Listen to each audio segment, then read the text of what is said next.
নমস্কার, আমি শুভ্রজিৎ এবং আপনাদের সকলকে আরও একবার স্বাগত আমার চ্যানেল ফিল্মি চতুষ্কোণে। তো এই আডা টাইমসের রিসেন্ট ওয়েব সিরিজ প্রেমে পড়া বারণ এই ভ্যালেন্টাইন্স উইকে রিলিজ পেয়েছে এবং একটা নতুন জুটিকে আমরা এখানে দেখছি, দেবচন্দ্রিমা এবং অবশ্যই অনিন্দ। এবং এর যে ডাইরেক্টর যিনি, তিনি এর আগে রাজ চক্রবর্তীর সঙ্গে বেশ কিছু প্রজেক্টে অ্যাজ এডি কাজ করেছেন বলেই জানি, যদি খুব ভুল না হয়। তো দেখুন, এইটার যখন আমি কারো রিভিউ দেখা হয়নি, বাট মোস্টলি যাদের সঙ্গে কথা হচ্ছিল ফেলো রিভিউয়ার অনেকেই বলছিলেন যে কিছুটা হলো কবির সিং এর ছাপ রয়েছে এর মধ্যে। বাট আমি কিন্তু কবির সিং ছাড়াও বা অর্জুন রেড্ডি যে নামে অভিহিত করি না কোনো ছবিটাকে, সেই রিমেক নামটাকে শুধু ইউজ কেন করব, আমার কিন্তু তারও 20 বছর আগে বা তারও 21 বছর আগের একটা ছবির রেফারেন্স খুব করে মনে হয়, যেই ধরনের ছবি নিয়ে লোকজন খুব একটা কথা বলে না। রিসেন্ট টাইমসে সন্দীপ রেড্ডি বাঙ্গার এই পোর্টালগুলো দেখবার পরে ছবির নাম অবশ্যই শুলের আমি একটা ভিডিও বানিয়েছিলাম, শুল নিয়ে একটা স্পেশাল ভিডিও বছর 2-3 আগে মনোজ বাজপেয়ীর জন্মদিন উপলক্ষে। তো শুলেও একটা অ্যাঙ্গার ম্যানেজমেন্ট ইস্যু নিয়ে খুব ভালোভাবে গোটা ছবিটা অ্যাঙ্গার ম্যানেজমেন্ট নিয়ে তৈরি ছিল। কীভাবে একটা লোকের, তিনি পুলিশ অফিসার রোল প্লে করেছেন এখানে মনোজ বাজপেয়ী ছবিটাতে, তার স্ত্রী হিসেবে ছিলেন রবিনা ট্যান্ডন। তো কীভাবে তার অ্যাঙ্গার ম্যানেজমেন্ট ইস্যু তার টোটাল পরিবারকে এফেক্ট করে, তার কেরিয়ারকে এফেক্ট করে, এবং তার শেষে নিয়তি যাবে তার ওই অ্যাঙ্গার ম্যানেজমেন্ট ইস্যুটার জন্য তার উপরে আর অদ্ভুত একটা বজ্রাঘাত নিয়ে আসে, সেটা কোথাটা গিয়ে ইম্প্যাক্ট ফেলে যে আপনার অ্যাঙ্গার ম্যানেজমেন্ট শুধু আপনাকে ক্ষতি করে না, আপনার কেরিয়ারকে ক্ষতি করে না, আপনার পুরো জগৎটাকে শেষ করে দেয়। সেরকমই একটা অ্যাঙ্গার ম্যানেজমেন্টের চরিত্র পরবর্তীকালে আমরা দেখি অর্জুন রেড্ডিতে বলি কিংবা কবির সিংয়ে বলি। তো মোস্টলি লোকে এটা নিয়েই কথা বলছে। তো আমার এটাই পয়েন্ট ছিল যে এই ছবিটার মধ্যে বা এই সিরিজটার মধ্যে বলা ভালো প্রেমে পড়া বারণ। আমরা কিন্তু শুধুমাত্র যে অ্যাটলিস্ট আমি কবির সিং, অর্জুন রেড্ডি, শুল এইসব ছবিগুলো না, আরও অনেক ছবির রেফারেন্স আমার মনে হয় যে কোথা থেকে থিমেটিক সিমিলারিটি আমি পাই। ধরুন হাইওয়ের কথা যদি বলি, ইমতিয়াজ আলীর হাইওয়ে, যারা দেখেছেন অবশ্যই কমেন্ট বক্সে জানাবেন। ছবিটা বেশ ভালো ছবি ছিল, আমার অ্যাটলিস্ট ভালো লেগেছিল। রণদীপ হুডা ছিলেন আলিয়া ভাট। ওই ছবিতেও শিকারি কীভাবে শিকারের প্রেমে পড়ে যাচ্ছে, ওই যে একটা আর্ক কমপ্লিট করা, একটা সার্কেল কমপ্লিট করা, এখানেও ওরকম কিছু রেফারেন্স আমি পাই। আমি বলছি না কপিটা, জাস্ট থিমেটিক সিমিলারিটির কথা আমি বলছি। শুধু যদি কবির সিং বলতো তাহলে আমি হাইওয়ের কথা বলবো। আবার কিছু কিছু ক্ষেত্রে আমার মনে হচ্ছিল যে এটা প্রেম আমার দেখছি, বা রাজ চক্রবর্তীর ছবির যে ট্রিটমেন্টগুলো হয়ে থাকে, তার চরিত্রগুলো যেরকম ধরনের হয়ে থাকে, সেরকম একটা চরিত্র দেখছি। শুধুমাত্র এর ওই অ্যাঙ্গার ম্যানেজমেন্ট ইস্যুটা একটা ট্রোপ। তাছাড়া কি সত্যি কি মানে রিসেন্টলি আপনারা যারা দেখেছেন কবির সিংয়ের কতটুকু কি সিমিলারিটি পেয়েছেন আমাকে অবশ্যই কমেন্ট বক্সে জানাবেন। যাই হোক, আমার কেমন লাগলো, আমি অনেক রেফারেন্স টেফারেন্স নিয়ে বকে নিলাম।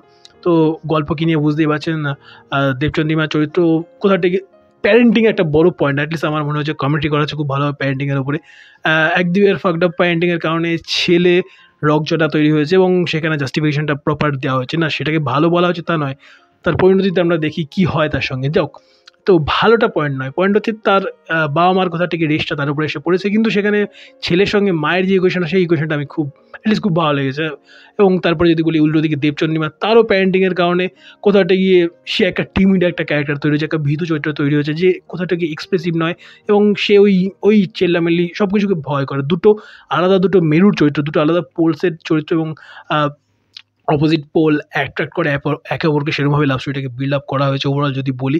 তো এই গল্প কীভাবে এগোয়, এবং সেখানে রকের ছেলেরা খুব ভালো একটা জায়গা প্লে করে, এবং ওই ক্যাওড়ামো বন্ধুদের সঙ্গে চায়ের আড্ডায় মেয়েদেরকে টোনটিটকারি ওই সব ব্যাপার স্যাপারগুলো একটা ভালোভাবে তুলে ধরেছে।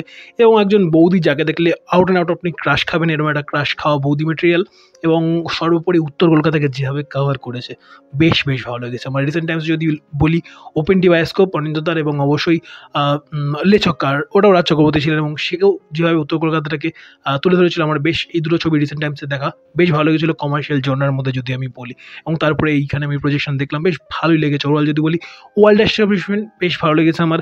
এবং তার সঙ্গে কিছু সিনে দেবচন্দ্রিমার পারফরমেন্স, একটা সিনে যেখানে বলে তুমি বলো সেটাতে কি তুমি ছিলে, নাহলে কিন্তু আমি আরও স্পিড বাড়িয়ে দেবো, ওইখানে তার যে রিয়াকশন, ওই জায়গাতে তার পারফরমেন্স। এবং শেষ সিনে যেখানে একটা রিক্রিয়েশন আমরা দেখি, সেই রিক্রিয়েশনের সিনটাতে তার মুখের ওই এক্সপ্রেশন, কোথা থেকে তার চরিত্রটার প্রতি মায়া লাগে। এবং ওভারঅল দুটো চরিত্র যখন শেষ হয় গল্পটা, তখন মনে হয় যে আমি যেন এদের সঙ্গে আরেকটু থাকতে চাই, এরপরে এদের জীবনে কী ঘটে আমি অ্যাটলিস্ট জানতে চাই। এই ফিলটা নিয়ে আমি সিরিজটা শেষ করেছি। সিরিজে যদি রাইটিং বলি, বিল্ড আপ দেয়, ভালো একটা বিল্ড আপ দেয় লাভ স্টোরিটাকে, বাট শুরুর দিকে যেই বন্ধুদের সঙ্গে একটা সিন রয়েছে, গোটা একটা সিন, একদম এন্ট্রি সিনটা, ওই সিনটাতে আমার মনে হচ্ছে সিনটা একটু ড্র্যাগড, একটু আরও 2-3টে ড্রাফট লেখা দরকার ছিল, একটু আরও ক্রিস্প করা দরকার ছিল। এবং তার সঙ্গে ওখানে একটা ভালো জিনিস রয়েছে, যেই সিনটাতে শুরু হয় সিরিজটা, সেই সিনটা দিয়ে শেষ হয়।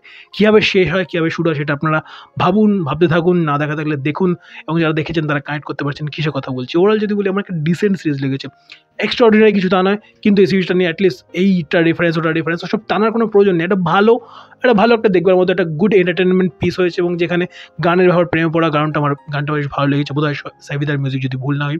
ওভারঅল যদি বলি ট্রিটমেন্ট ওয়াইজ আমার বেশ আমার একটা নতুন কিছু পেলাম, মানে এরকম ধরনের কাজ এখন ওটিটিতে হয়ই না। আইদার ওই মানে বয়স্ক বা মিডল এজড অডিয়েন্সের জন্য কাজ হয়, আর না হলে একটা অন্য কিছু একটা জনরাতে চলে যায়। এরকম একটা কমার্শিয়াল প্রজেক্ট অ্যাটলিস্ট আমার বেশ ভালো লেগেছে। বাংলাদেশের নাটক দেখতে পছন্দ করি, রিসেন্টলি বেশ কয়েকটা ভালো নাটক দেখলাম তাদের এই ভ্যালেন্টাইন্স উইকে। কলকাতায় এরকম ধরনের রোমান্টিক আউট অ্যান্ড আউট একটা রোমান্টিক কাজ দেখা হয় না, দেখতে পাওয়া যায় না, তারা করেন না, তাই জন্য হয়েছে, ভালো লেগেছে। সাজেস্ট করলাম আপনাদের, যারা দেখেছেন অবশ্যই কমেন্ট বক্সে আপনাদের কেমন কি লেগেছে, আমার কেমন লেগেছে ডিটেলে বলার চেষ্টা করলাম। একটা সিন নিঃসন্দেহে সেটার মেনশন না করলে খুব বড় পাপ হতো, সেটা হচ্ছে একটা জায়গাতে রণ এবং মিতুলের একটা ঘরের মধ্যে দেখা হয়, সেখানে তাদের দুজনের যেই পারফরমেন্স, সেখানে মিতুলের কোথাও একটা গিয়ে রণর উপরে উঠে আসা, এবং সেটাকে কোথাও একটা গিয়ে সাইকোলজিক্যালি আমি বলছি, সেই সাইকোলজিক্যালি উঠে আসে এবং তার নিজের দিকটাকে এক্সপ্রেস করা, ওই সিনটাতে কিন্তু বেশ ভালো দুজন মিলে পারফরমেন্স দিয়েছেন, এবং খুব টাইট, খুব গ্রিপিং একটা খুব ইন্টেন্স সিন হয়েছিল। এবং নিঃসন্দেহে আরও একটা পয়েন্ট যেটা আমি মেনশন করতে চাইবো, সেটা হচ্ছে রোল রিভার্সালে দুজনে কিন্তু ফাটিয়ে পারফর্ম করেছেন, এটুকু বলতে হবে। স্পেশালি দেবচন্দ্রিমা, তার ওই ক্যারেক্টারের ভালনারেবিলিটিগুলো, যেগুলো তাকে একটা মেরুর ক্যারেক্টার আমরা দেখছিলাম, তারপর সে আরেকটা মেরুর চরিত্র হিসেবে বিহেভ করে, সেই জায়গাটাতে তার পারফরমেন্স নিঃসন্দেহে কমেন্ডেবল। তো এবার অ্যাকচুয়ালি ভিডিওটা শেষ, যান ভালো থাকুন, ভালো রাখুন, এবং চ্যানেল নতুন হয়ে থাকলে চ্যানেলটাকে সাবস্ক্রাইব করে চ্যানেলের সঙ্গে থাকুন। Bye bye.